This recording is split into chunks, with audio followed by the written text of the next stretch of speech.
Assalamualaikum warahmatullahi wabarakatuh. Pada kesempatan kali ini saya akan membahas teori komunikasi yang berjudul Mute Group Theory. Sebelumnya saya akan memperkenalkan diri terlebih dahulu. Nama saya Rifes Perdana. Kita langsung masuk ke bagiannya. Di sini saya membagi 4 bagian. Yang pertama ada Mute Group Theory, yang kedua ada isi pembahasan, yang ketiga ada kritik, dan yang keempat ada penutup. Kita lanjut masuk ke pembahasan pertama, Mute Group Theory. Keris Karamarai berpendapat bahwa bahasa secara harfiah adalah konstruksi buatan manusia. Kemudian, dia menjelaskan lebih detail, bahasa dari suatu budaya tertentu tidak melayani semua penuturnya secara setara, karena tidak semua penutur berkontribusi dengan cara yang sama dalam perumusannya. Perempuan dan anggota kelompok subordinat lainnya tidak sebebas atau sebebas laki-laki untuk mengatakan apa yang mereka inginkan, kapan dan di mana mereka inginkan, karena kata-kata dan norma penggunaannya telah dirumuskan oleh kelompok dominan, yaitu laki-laki. Lanjut, kita masuk ke pembahasan yang kedua ini. Pada pembahasan ini yang pertama ada The Masculine Power to Name Experience. Siapapun yang memiliki kemampuan untuk membuat label nama memiliki kekuatan yang luar biasa. Karena dominasi laki-laki, sistem persepsi laki-laki menjadi dominan, menghalangi model kebebasan berekspresi milik perempuan. Sebagai contohnya, kontrol laki-laki atas cara berekspresi dominan telah menghasilkan banyak sekali istilah-istilah yang menghina spesifik gender, yang merujuk pada perempuan yang suka bicara, judes, melengking, terkekeh, bergosip, mengobrol, berlidah tajam, dan sebagainya. Dan hal ini tidak berlaku pada obrolan laki-laki. Selanjutnya ada Man as the Gatekeeper of Communication. Wanita terkunci dari bisnis penerbitan selama 500 tahun. Baru pada tahun 1970-an dan berdirinya pers perempuan di dunia barat, perempuan dapat menjalankan pengaruh yang berkelanjutan melalui media cetak. Hal ini dikarenakan laki-laki hanya menganggap sesuatu penting hanya apa yang laki-laki katakan. Sebagai contoh kontrol laki-laki atas catatan publik, Keris Karamarai mengutip fakta seputar perubahan namanya. Ketika dia menikah di Ohio, hukum mengharuskan dia untuk mengambil nama suaminya. Jadi atas arahan negara, dia menjadi Keris Ray Kramer.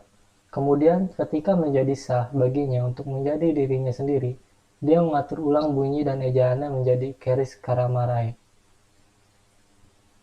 Selanjutnya ada Speaking Online, The Potential of the Internet. Beberapa orang mengira teknologi itu mungkin mengakhiri peran men's gatekeeping role. Permasalahan gender sulit untuk diabaikan saat tatap muka, tetapi seperti yang diamati oleh teori pemrosesan informasi sosial, isyarat nonverbal yang menunjukkan gender seringkali tidak ada saat berkomunikasi online. Apalagi sebagian besar ilmuwan komputer terkenal adalah laki-laki. Meskipun begitu, Kramarai Optimus, karya terbarunya mengidentifikasi 3 bentuk komunikasi online yang dengan sedikit kreativitas dapat memberikan suara kepada kelompok yang dibungkam. Di antaranya yaitu melalui 1. Pendidikan daring, 2. Melalui blog, dan ketiga melalui wiki. Selanjutnya, Speaking Women's Truth in Men Talk, The Problem of Translation. Untuk berpartisipasi dalam masyarakat, perempuan harus mengubah model mereka sendiri. Dalam sistem ekspresi laki-laki yang diterima, perempuan harus berhati-hati dalam memilih kata-kata di forum publik. Laki-laki telah menyusun sistem nilai dan bahasa yang mencerminkan sistem nilai itu. Perempuan harus bekerja melalui sistem yang diatur oleh laki-laki. Untuk wanita dengan keterampilan dan kepercayaan diri yang lebih rendah akan sangat sulit menyesuaikannya. Kemudian ada Speaking Out in Private Networking with Women.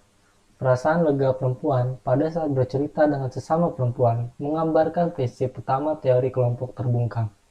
Perempuan cenderung menemukan cara untuk mengekspresikan diri mereka di luar mode ekspresi publik yang dominan yang digunakan oleh laki-laki, baik dari konvensi verbal maupun perilaku nonverbal mereka.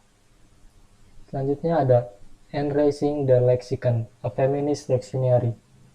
Tujuan akhir dari teori kelompok terbungkam adalah untuk mengubah sistem linguistik buatan manusia yang membuat perempuan tetap di tempat, menantang yang mengabaikan kata-kata dan definisi yang dibuat oleh perempuan. Menyusun kamus feminis yang menawarkan definisi untuk kata-kata wanita yang menyajikan bacaan feminim alternatif dari kata-kata yang sudah ada, memasukkan definisi perempuan dari sekitar 2.500 kata untuk menggambarkan kreativitas linguistik perempuan dan untuk membantu memberdayakan perempuan mengubah status mereka yang dibungkam. Selanjutnya ada sexual harassment, coining a term to label experience. Pelecehan seksual menggambarkan pencapaian besar sarjana komunikasi feminis yang mengkodekan pengalaman perempuan ke dalam bahasa yang diterima masyarakat. Pada tahun 1992, Journal of Applied Communication Research menerbitkan 30 cerita mahasiswa komunikasi dan profesional yang telah dipermalukan secara seksual, dihina, dan trauma oleh seseorang yang berada di dalam posisi kekuasaan akademik. Pelecehan seksual pertama kali digunakan dalam kasus pengadilan pada akhir 1970-an. Itu adalah satu-satunya istilah hukum yang didefinisikan oleh perempuan. Selanjutnya ada kritik. Kritik, do you mean to mute? Tanin mengkritik cendekiawan feminis seperti Krama Rai karena berasumsi bahwa laki-laki mencoba mengendalikan perempuan. Tannen mengakui bahwa perbedaan gaya komunikasi pria dan wanita berkadang menyebabkan ketidakseimbangan kekuatan. Tetapi tidak seperti Krama Rai, dia bersedia berasumsi bahwa masalah tersebut terutama disebabkan oleh gaya berbeda pria dan wanita. Tanin memperingatkan bahwa perasaan buruk dan tuduhan motif buruk atau karakter buruk dapat muncul ketika tidak ada niat untuk mendominasi, untuk menggunakan kekuasaan. Selanjutnya ada penutup yang berisi kesimpulan. Simpulan, permasalahan teori kelompok terbungkam tidak hanya mengarah pada pria dan wanita saja, tetapi bisa lebih kompleks, karena pria bisa saja terbungkam jika tidak dimiliki kekuatan dan termasuk dari kelompok minoritas, misalkan kaum kulit hitam. Sekian pembahasan dari saya tentang mute group teori. Kurang lebihnya mohon maaf. Assalamualaikum warahmatullahi wabarakatuh.